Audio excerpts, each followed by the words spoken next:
On January 17th, 2024, rescue operators received a radio call from a missing hiker trapped deep inside a frozen mountain range. The caller identified himself as Ethan Carter. His voice was shaking. The signal was weak. Then he said something that caused the dispatcher to stop typing and simply listen. There are 2 sets of footprints. The dispatcher asked what he meant. Ethan replied, "One of them is mine." Several seconds passed. Then Ethan whispered, "The other one is copying me." The transmission ended. Nobody heard from him again. Weeks later, search teams found Ethan's tent, his backpack, his camera equipment, and his journal. But Ethan Carter was gone. And according to the final pages of his journal, whatever happened to him may have started on the very first day he entered the mountains. Ethan wasn't inexperienced. He had spent years hiking remote wilderness areas and documenting his adventures online. Friends trusted his judgment because he never took unnecessary risks. Before every trip, he checked weather forecasts, emergency routes, and backup plans. That's why nobody expected this expedition to become one of the strangest disappearances in recent memory. On the morning of January 17th, Ethan parked his truck at a remote trailhead and started recording. The first video looked normal. Snow-covered trees stretched across the landscape. Wind moved gently through the valley.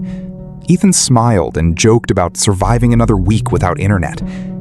Then something happened. Less than 2 hours after beginning the hike, Ethan stopped walking. A line of footprints crossed the trail directly in front of him. At first, that wasn't unusual. What was unusual was the weather. Fresh snow had been falling all morning. Those footprints should not have existed. Ethan followed them with his eyes. They entered the forest, but they never came out. He laughed nervously, recorded a few seconds of video, and continued walking. That night, he camped near a frozen lake. Nothing happened. Or at least, that's what he thought. The next morning, Ethan reviewed footage from his camera. In the distance, standing on a ridge behind him, was a person. The figure appeared in multiple shots. Ethan never remembered seeing anyone. He zoomed in. The image was blurry, but the figure seemed to be watching him. The nearest trail was over 30 miles away. There shouldn't have been anyone else out there. At first, Ethan assumed it was another hiker. But over the next several hours, something strange happened. No matter where he traveled, the figure kept appearing. Always far away, always standing still, always watching. Then it disappeared before he could get closer. Most people would have turned around. Ethan didn't. He wanted answers. That decision would haunt him. By the afternoon of the second day, a winter storm moved into the mountains. Visibility collapsed. The landscape disappeared beneath sheets of snow. Navigation became difficult. As darkness approached, Ethan found shelter near a rocky ridge and pitched his tent. That night, he woke up suddenly. Someone was walking outside. Crunch, crunch, crunch. The footsteps moved slowly around the tent. Ethan grabbed his flashlight. The sound stopped. He unzipped the entrance and stepped outside. Nobody was there. The snow around the campsite was untouched. He searched for several minutes before returning inside. Then, the footsteps started again. This time, directly behind him. When Ethan spun around, the sound stopped instantly. The rest of the night passed in silence. Morning revealed something disturbing. There were footprints surrounding the tent, dozens of them, but only on one side, as if someone had stood there for hours watching him sleep. What Ethan noticed next made his stomach drop. The footprints matched the size and pattern of his own boots. Identical. He photographed them and continued deeper into the mountains. But from that moment onward, the trip felt different. The isolation became overwhelming. Every ridge looked the same. Every valley felt empty. And every few hours, he caught sight of the distant figure, still watching, still waiting, still impossible to reach. That evening, Ethan made a discovery buried beneath fresh snow: an abandoned cabin. According to his maps, no structure should have existed there. The cabin looked ancient. Most of the roof had collapsed. The windows were shattered. Inside, he found rusted tools, old furniture, and a notebook hidden beneath a loose floorboard. The notebook belonged to another hiker. The entries were over 40 years old. Ethan expected ordinary notes. Instead, he found something terrifying. The first readable sentence said, "If you're reading this, it already knows you're here." Ethan laughed when he read it. Then he kept reading. Every page described events identical to his own experience. Footsteps outside a tent, a figure standing on distant ridges, voices in the storm, tracks appearing where nobody should have been. The final entry stopped Ethan cold. Do not follow anything that sounds familiar. At that moment, a sound echoed from outside the cabin. Someone called his name. Ethan. He froze. The voice sounded exactly like his brother. The problem was, his brother was hundreds of miles away. The voice came again. Ethan. This time it sounded closer. Ethan ran outside. Nobody was there. Only snow, only wind, only silence. But from the top of a distant ridge, a dark figure stood watching him. And for the first time, it wasn't facing away.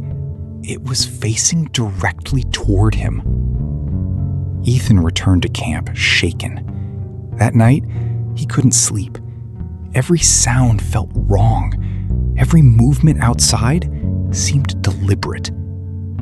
Around 3 a.m, he heard another voice. This time, it was his mother. Then, his grandfather. Then, his best friend. One after another, people from different stages of his life, all calling his name from somewhere beyond the darkness. The voices grew louder, closer, more desperate. Then, they all stopped at once. Silence returned. Moments later, Ethan heard a single voice directly beside the tent. His own. Ethan. He didn't move. Ethan, the voice repeated. Perfectly. Exactly like him. The next morning, Ethan packed his gear and decided to leave. The expedition was over. Whatever was happening, he wanted out. Unfortunately, the mountain had other plans. While crossing a ridge hidden beneath snow, the ground collapsed. Ethan fell nearly 20 feet into a crevasse. The impact injured his leg. Climbing out took hours. By the time he escaped, temperatures had dropped dangerously low. He was exhausted, alone, and lost. Then he noticed something above him. Footprints.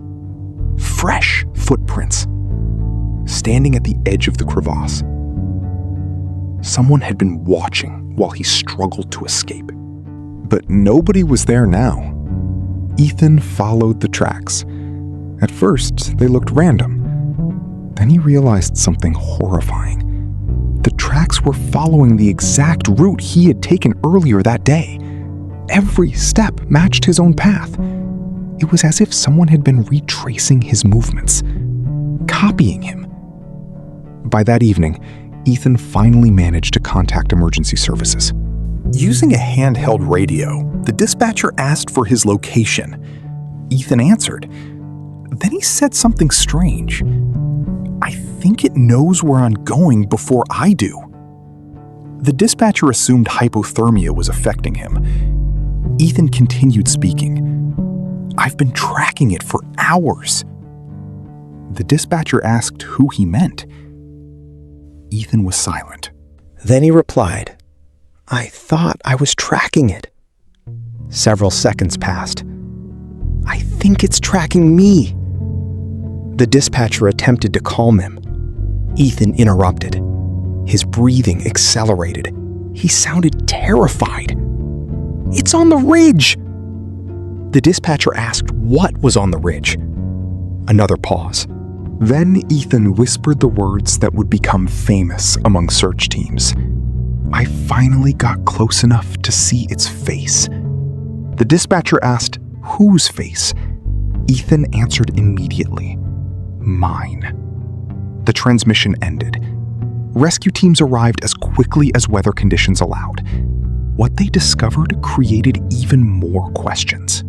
Ethan's tent was still standing. His food remained untouched. His backpack was inside. His camera equipment was neatly arranged. Nothing suggested a struggle. Nothing suggested panic. It looked as if Ethan had simply stood up and walked away. His final journal entry contained only one sentence. "It isn't copying me anymore." Searchers turned the page. There was one final line written beneath it. "It's replacing me." Months later, investigators reviewed every piece of footage Ethan had recorded. Most videos showed only mountains and snow. Then they found the final recording. The camera had been left running accidentally. The video showed Ethan standing alone in the distance. For several seconds, nothing happened. Then, another figure appeared behind him. The figure wore the same clothing, the same backpack, the same gear, the same height, the same build. The footage ended before either face became visible. Ethan Carter was never found. Official reports blamed severe weather, injury, exhaustion, and hypothermia-induced hallucinations. Those explanations may be correct, but one question remains unanswered. Who was standing behind Ethan in the final video? Because investigators confirmed something unusual. The second figure appeared several seconds before Ethan entered the frame, meaning whoever, or whatever it was, had been waiting for him.